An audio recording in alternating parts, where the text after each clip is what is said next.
Good evening বন্ধুরা, আমার channel to as a home মেকারে তোমাদের সবাইকে অনেক স্বাগত, অনেক ভালোবাসা। আশা করি তোমরা নিশ্চয়ই খুব ভালো আছো, আর আমিও ঠিকঠাকই আছি। খুব চাপ চলছে। মেয়ের 5 তারিখ থেকে, জানুয়ারির 5 তারিখ থেকে টেস্ট পরীক্ষা শুরু। মানে ওদের দুটো পার্টে হয় আর কি। তো পার্ট 1টা হয়ে গেছে, এবার পার্ট 2। তারপরে তো ফেব্রুয়ারি 22 তারিখ থেকে ফাইনাল পরীক্ষা শুরু। তো ভীষণ চাপে আছি, মানসিক একটা টেনশান চলছে। ভিডিও টিডিও ঠিকমতো করতে পারছি না, যেটুকু যেটুকু করছি তোমাদের সাথে শেয়ার করছি। তো আজকে এই ভিডিওটার মধ্যে দুটো কন্টেন্ট যাবে। ফার্স্ট পার্টে থাকবে আমার ছেলের জন্মদিনের ব্লগ, সেটা 19শে ডিসেম্বর। 19শে ডিসেম্বরের ব্লগটা আমি আজকে পোস্ট করছি আর কি। মানে আজকে এডিট করতে বসেছি, এডিট করলাম এতক্ষণ ধরে। তো এডিট করে তোমাদের পোস্ট করছি। এই ভিডিওটা দুটো কন্টেন্ট আছে, একটা হচ্ছে আমার ছেলের জন্মদিনের ব্লগ, আর একটা হচ্ছে ওই কামাখ্যা বালক আশ্রম নিয়ে তোমাদের কয়েকজনের কিছু কোয়ারি ছিল। তো সেই সম্পর্কে ছোট্ট করে একটু ভিডিও করেছি। তো সেই পার্টটুকু লাস্ট পার্টে দিয়ে দিয়েছি, তোমরা কিন্তু অবশ্যই দেখে নিও। আর আগের ভিডিওতে আমি তোমাদের বলে দিয়েছিলাম, আগের ভিডিওতে বলিনি, আমি কমেন্টে বলেছিলাম যে নেক্সট ভিডিওতে তোমাদেরকে এটা সম্পর্কে আমি জানিয়ে দেবো। তো তোমরা যারা যারা আমার ভিডিও দেখো, যারা যারা জানতে চাইছো, তারা এই ভিডিওতে অবশ্যই পেয়ে যাবে। তো চলো ভিডিওটা দেখে নাও। ফার্স্ট পার্টটা যাচ্ছে আমার ছেলের জন্মদিনের ব্লগ। খুব সামান্য করে ছোট্ট করে জন্মদিন করেছি, যেটুকু আমার ছেলে চেয়েছে, যেটুকু আমার ছেলে পছন্দ করে সেরকমভাবে করা হয়েছে। আর নেক্সট পার্টে থাকছে ওই কামাখ্যা বালক আশ্রমে, ওই যে অনাথ আশ্রমের যে ভিডিওটুকু, ওইটুকু যাচ্ছে। তো চলো তোমরা পুরো ভিডিওটা দেখতে থাকো। আর যদি ভিডিওটা ভালো লেগে থাকে তাহলে অবশ্যই এটা লাইক করবে, শেয়ার করবে, আর মনে করে আমার চ্যানেলটাকে সাবস্ক্রাইব করবে। তো প্লিজ তোমরা একটু পাশে থাকো, আমি ডেলি ব্লগ দিতে পারছি না। আর আমাদের এখানে বইমেলা শুরু হয়েছে, তো বইমেলার ভিডিও অবশ্যই তোমাদের সাথে একটু শেয়ার করব। একদিন তো অবশ্যই যাব, রোজ যেতে না পারলেও একদিন যাব, তোমাদের সাথে শেয়ার করব। তো চলো, অবশ্যই তোমরা পাশে থাকো আর একটু সাপোর্ট করো, আর ভিডিওটা দেখে নাও পুরোটা। তো চলো দেখতে থাকো। এখন হচ্ছে রাত 12টা বাজতে 5 মিনিট বাকি। 18ই ডিসেম্বর 2023, আর 5 মিনিট বাদেই শুরু হয়ে যাবে 19শে ডিসেম্বর, অর্থাৎ আমার ছেলের জন্মদিন। তো দেখো টেবিল সাজানো। Happy birthday to you, happy birthday to you, happy birthday dear Soumark, আমার সোনা বাবা, হ্যাপি বার্থডে টু ইউ। তারপরটা বল, মে গড ব্লেস ইউ। ধর দাদাভাইয়ের সাথে ধর একটু হাতটা। May God bless you, happy birthday dear Soumark, happy birthday to you. কি ওদিকে দাঁড়াও, গিয়ে চলে আসছো কেন? দে তোর বাবার মুখে দে। আর এই মোমবাতিটা কি করবি? মোমবাতিটা জ্বালা থাকবে? জ্বালাই থাক, মোমবাতি নিভাতে হয় না। না নিভাতে হয় না, জ্বলুক। ওকে খাইয়ে দাও, কেক খাইয়ে দাও।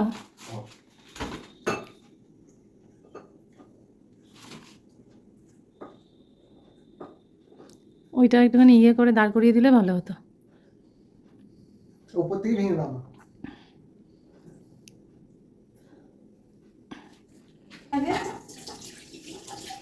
আমাকে একটুখানি দিয়ে শোনো, খাওয়া বানা কিন্তু খাবো, কালকে আমি অনেকটা খাবো।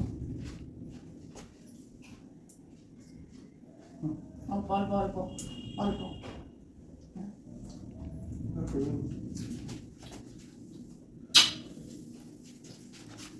তো বন্ধুরা, এই যে দুপুরবেলা ছেলেকে এখন খেতে দেবো।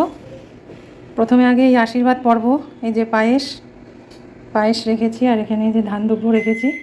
আগে আশীর্বাদ হবে, তারপরে এই যে খাবে। 5 রকম ভাজা দিতে হয়, এই যে লাল শাক ভাজা, আর এখানে হচ্ছে মাছ ভাজা, বেগুন ভাজা, আর এখানে কপি আর আলু একসাথে ভাজা। 1 2 3 4 5, 5 রকম ভাজা। আর হচ্ছে এই যে ট্যাংরা মাছের ঝোল, আর এটা হচ্ছে চিংড়ি ভাপা, ও খেতে ভালোবাসে। ব্যাস এটুকুই, 3 রকমের মাছ, আর এই যে দই মিষ্টি, এটুকুই হচ্ছে আজকের মেনু। এবার ছেলেকে খেতে দিয়ে দেবো। তো বন্ধুরা, আজ হচ্ছে 19শে ডিসেম্বর, মঙ্গলবার, আমার ছেলের জন্মদিন। তো তোমরা সবাই আমার ছেলেকে খুব খুব খুব করে আশীর্বাদ করো, যেন জীবনে অনেক বড় হয়, ভালো মানুষ হয়, মানুষের মতো মানুষ হয়, আর জীবনে যেন নিজেকে খুব সুপ্রতিষ্ঠিত করতে পারে। এটাই আর কি সবার কাছে কাম্য। আর যেন সুস্থ শরীরে উলুটান তো সারা দেবে তো জীবন একদম সুন্দরভাবে কাটাতে পারে। আমি উলু দিলে শাক বাজাবো কী করে, একসাথে দুটো তো হয় না। তো বন্ধুরা দেখো, ওর বাবা তো ওকে আশীর্বাদ করছে, আর আমার ছেলের গায়ে যে জামাটা পরা আছে দেখতে পাচ্ছ, সেটা হচ্ছে কয়েকদিন আগে যে জেলা খাদি মেলায় গেছিলাম মধ্যমগ্রামে, তো ওইখান থেকে এই জামার পিসটা কিনে এনেছিলাম, সিল্কের পিস, একদম পিওর সিল্ক আর কি। তো এটা দিয়েই জামা বানানো হয়েছে। তো তোমাদেরকে ওই জন্য সেদিনকে ভিডিওতে দেখাতে পারিনি, কারণ কিনেই সাথে সাথে ওখান থেকে টেলারের কাছে বানাতে দিয়ে চলে এসেছিলাম।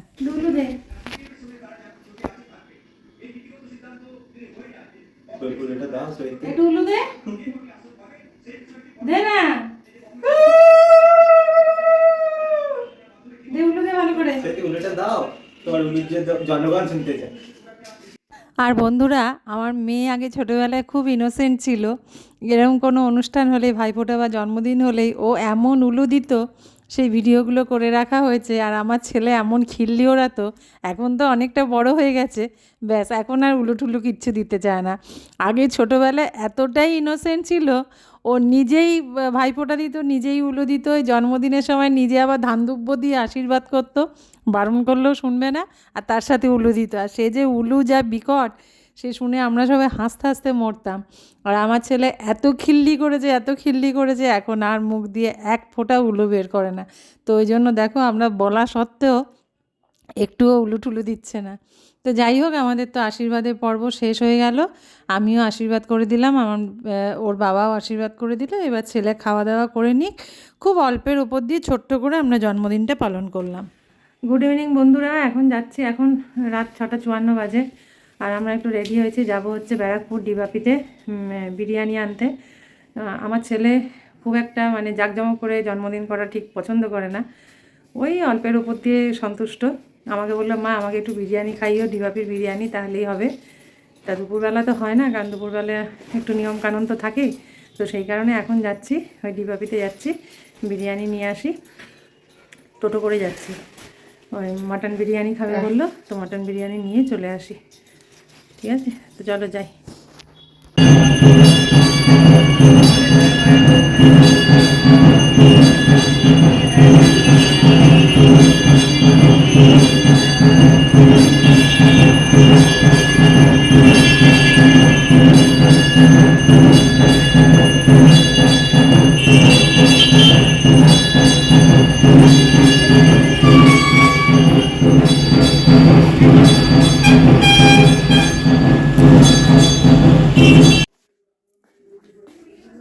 তো এই যে দেখো, এই যে বিরিয়ানি ওদের সব খাওয়া হয়ে গেছে। এই ছেলে মটন বিরিয়ানি খাবে বলেছিল, ওর জন্য মটন বিরিয়ানি আনা হয়েছে। আর এই যে আমাদের চিকেন বিরিয়ানি, আমার আর মেয়ের। এই আমি এখন খাবো। আর বন্ধুরা, যে ঠাকুরের আরতি তোমাদেরকে দেখালাম, তো আমরা যখন বিরিয়ানি আনতে যাচ্ছিলাম তখন ওই মন্দিরের পাশ দিয়ে যাচ্ছিলাম। এটা হচ্ছে বারাসাতের বড় কালী। তো আজকে যাওয়ার পথে পেয়ে গেছি বড় কালীকে, মন্দির খোলা ছিল, তখন ঠাকুরের আরতি হচ্ছিল। তো আমরা দাঁড়িয়ে খানিকক্ষণ দেখলাম, প্রসাদ নিলাম, তারপরে আমরা বিরিয়ানি আনতে গেছিলাম। আর আজকে ভালো দিন ছিল, মঙ্গলবার ছিল, ছেলের জন্মদিনও ছিল। তো ওখানে একটু ধূপটুপু জ্বালিয়ে দিলাম, দিয়ে বড় কালীকে দর্শন করলাম, তোমাদের সাথেও একটু শেয়ার করলাম। তো বন্ধুরা, এই যে দুপুরবেলায় আমরা তো চলে এসেছি এই কামাখ্যা বালক আশ্রমের সামনে। আর তোমাদের অনেক দিন থেকে অনেকের মনে অনেক প্রশ্ন ছিল যে এখানে বাচ্চা অ্যাডাপ্ট করা যায় কি না, তারপরে অনাথ বাচ্চাকে আশ্রমে দেওয়া যায় কি না, তোমরা আমাকে অনেকেই কমেন্ট করছিলে।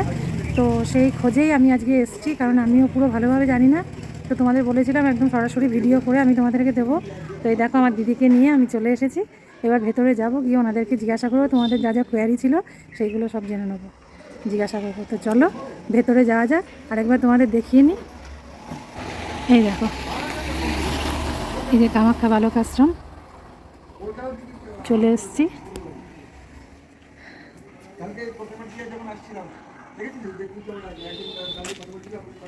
চলো ভেতরে চলো, এই গেটটা দিয়ে চলো, খোলাই তো থাকে।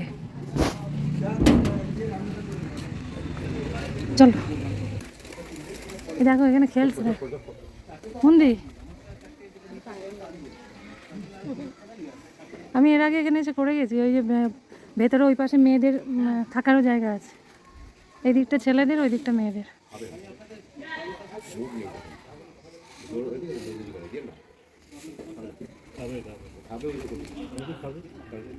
ওখানে ওখানে হ্যাঁ ও তাহলে বলছিস গীতাপাঠের পরে চন্দ্রপাঠটা ও ও গীতাপাঠটা হওয়ার পরে চন্দ্রপাঠটা হবে। গীতাপাঠটা করবো, গীতাপাঠটা করার পরে চন্দ্রপাঠটা করবো। এর তার কতগুলো কারণ আছে, রিজেন্ট আছে। কারণ একজনে বলেছে আপনি গীতাপাঠটা করান, অর্থাৎ সবার কথাই শুনতে হবে। ওটা ওখানেই করবো, এখানে না। কালকে উনি ওখানে ব্যস্ত থাকবেন।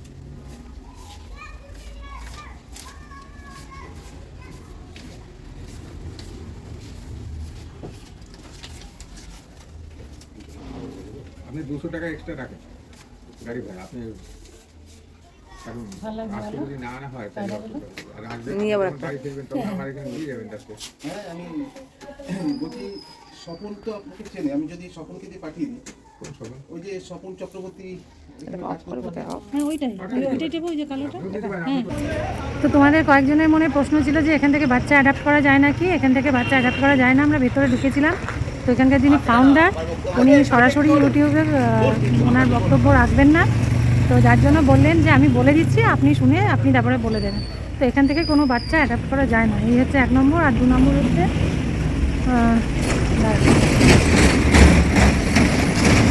তোমরা জানতে চেয়েছিলে যে কোনো বাচ্চাকে আশ্রমে দিতে গেলে টাকা পয়সা লাগবে নাকি। কোনো টাকা পয়সা লাগবে না, কিন্তু বাবা মার ডেথ সার্টিফিকেটটা লাগবে। কারণ যেহেতু বাচ্চাদের নাম সরকারি খাতায় ওঠে, তো বাচ্চাদের নাম সরকারি খাতায় উঠবে, সেই কারণে ডেথ সার্টিফিকেটটা লাগবে। আর 7 থেকে 9 বছরের মধ্যে বাচ্চা হলে তবেই এনারা নেন, তার থেকে বড় বাচ্চা হলে এনারা নেবেন না। এই হচ্ছে ব্যাপার। কোনো টাকা পয়সা কিচ্ছু লাগবে না, শুধু বাবা মার ডেথ সার্টিফিকেটটা দিয়ে এখানে এসে দেখালে ওনারা বাচ্চাকে নিয়ে নেবে। তো তোমাদের এই প্রশ্নটার উত্তর দিয়ে দিলাম। আর এই দেখো, এই যে আমি এখন বালক আশ্রমের সামনেই রয়েছি। আশ্রমের সামনেই আমি এখন গাড়িতে বসে আছি। বসে আমি এক্ষুনি কথা বলে বেরোলাম, বেরিয়ে ওই তোমাদেরকে জানিয়ে দিচ্ছি, কারণ পরে হয়তো আবার ভুলে যাব।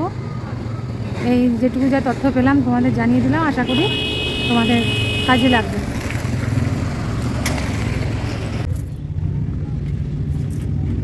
আর এটা দেখো, এটা একটা বাচ্চাদের স্কুল, এই যে কামাখ্যা শিক্ষা নিকেতন,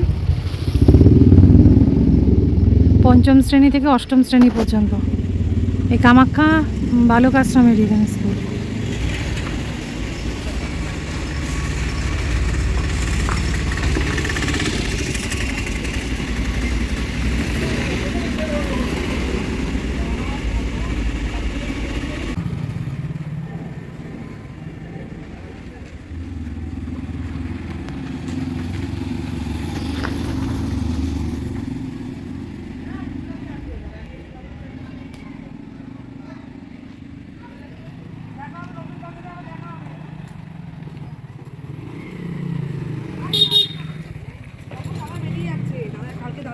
দেখা করতে বলেছো, সেখানে বেরিয়ে গেল বাবাকে নিয়ে, বুঝেছো? ওকে বলে দিও বাবু তুই টাকা শুনে আসিস।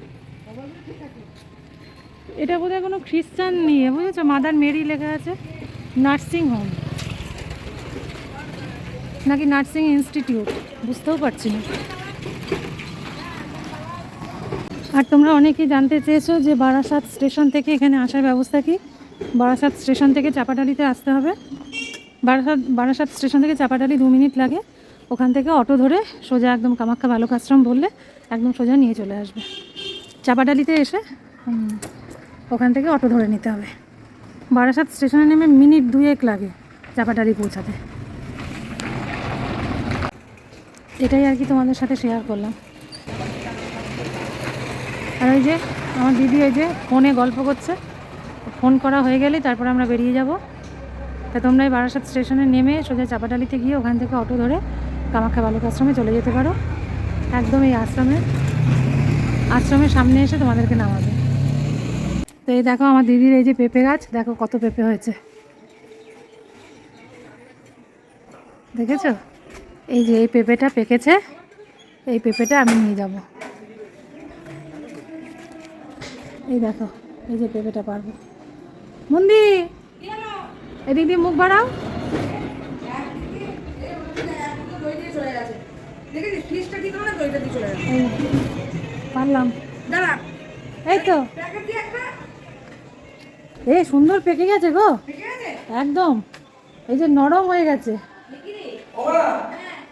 ওখানে দই দিয়ে গেছে। দই, কখন বললি না কেন আমি করে জানবো। এটা কি কুকুরে খাওয়া চটি কেন? ওটাই তো বলছিল কি জানো পুরো পেকে গেছে দেখো না, ধরে দেখো এটা, এই জায়গাটা কি না নরম হয়ে গেছে রে দেখেছো? কপালে গাছ ছাড়িয়ে পাতা। দাও। না না, তুমি আগে ভাত বসাও, ভাত বসাও, এই দেখো, এরই তো করা আছে জল টল।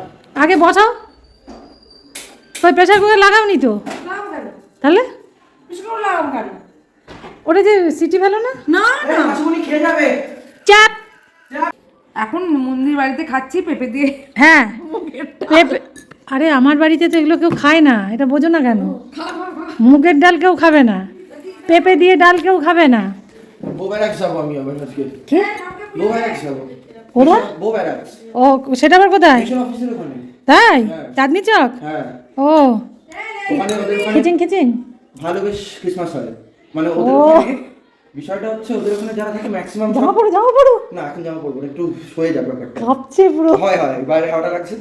তো ওদের ওখানে যেটা হয় হচ্ছে এলে বা জানবি কি করে খেলছিস তো এদিকে এই যে বসে বসে এখন দুধ দিয়ে গেল কি করে জানলাম? তুই যে বলছিস যে অন্য কি করবো না তুই বলছিস যে ওইখানে সিটি মারবো কেন হাতে আমি উপর দিতে পারি না বলে সেই জন্য ভাত ফুটে গেছে।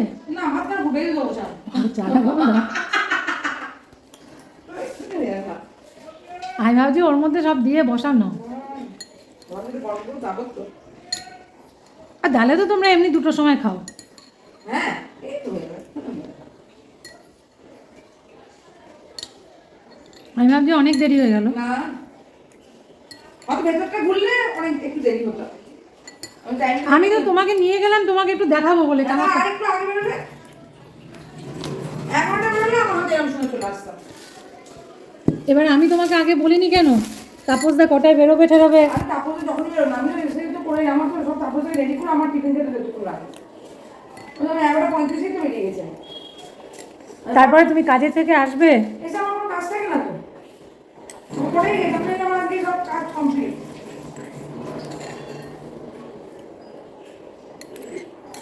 কি জিজ্ঞেস করবো বুঝলি পেপারটা দেখতে পাবে না সব জিজ্ঞেস করবে যে কি উন্নতি পেপারটা না রয়েছে দিয়ে গেছিলো এবার সেতুদি পেরে নিয়ে চলে গেছে। কেন এই গাছ এর থেকে বড় সাইজ পেঁপে পাড়তে গেলাম আর একটা পেঁপে ওটা উপরে পেঁপে হাত থেকে পড়ে গিয়ে ওটা ধাক্কা মেরে ওটাকে ফেলে দিলাম এই বড় পেঁপেটা জানিস আমি গিয়ে এরম। আমাকে দিয়েছো তুমি, সাইজটা একদম পারফেক্ট। তো এটা ছোট আছে তা এর আগে এই সাইজে, কারণ আমি তো আমার এই পাকা পেঁপে আমি আর আমার মেয়ে খাই। আমার ছেলেও মুখে দেবে না, সুব্রতকে হয়তো জোর করে 1-2 পিস খাওয়ানো যাবে। এরা এর অর্ধেক মানে ফার্স্ট সেকেন্ড থার্ড এটা 3 নম্বরে 2 নম্বরে যে ছিল এরকম মনে হলো 1 নম্বরে যে ছিল এরকম মনে হলো ভালো এইটা একটু ছোট্ট হয়েছে ভালো। তো এটা লিপিকে কাঁচাটা কেমন দিয়েছিলাম এর আগে তো লিপি নিয়ে আছে ওই না কিছু বলছে না বুঝছি যেমন যে আমাকে দাওয়া করছে কেন ও চেয়েছিল কাঁচা পেঁপে আমার থেকে আর পড়ে গেছে সেই একটা পাকা পেঁপে পাড়তে গিয়ে শুধু পড়ে গেছে ডালটা দারুণ খেলাম, ডালটা খুব সুন্দর হয়েছে। খাবো হ্যাঁ আমি আগের দিন সব রাত্রবেলা করে গুছিয়ে রাখবো হ্যাঁ সোমবার দিনকে হ্যাঁ হ্যাঁ। ঠিক আছে আমিও তাহলে সোমবার কল্পনাকে দিয়ে রান্না করিয়ে রাখবো। সব করে গুছিয়ে রাখবো ওকে দিয়ে রান্না করিয়ে রাখলে কি হবে আমার, আমি ভাতও করে রেখে দেবো। আমি কাউকে বলছিলাম শুধু আসবো, আগে অনেক দিন আমার দক্ষিণে যাবো দক্ষিণে যাবো শুধু আসবো, এসে তোমার ওদেরকে খেতে দিয়ে দেবো। ব্যাস আর খেতে দিয়ে দেবো বলতে কি, আমার মেয়ে তো খাবে ওই যে রুটি, আর ছেলে তো খেতে খেতে সেই বিকাল 3:30 4টে। এই মঙ্গলবার দক্ষিণেশ্বর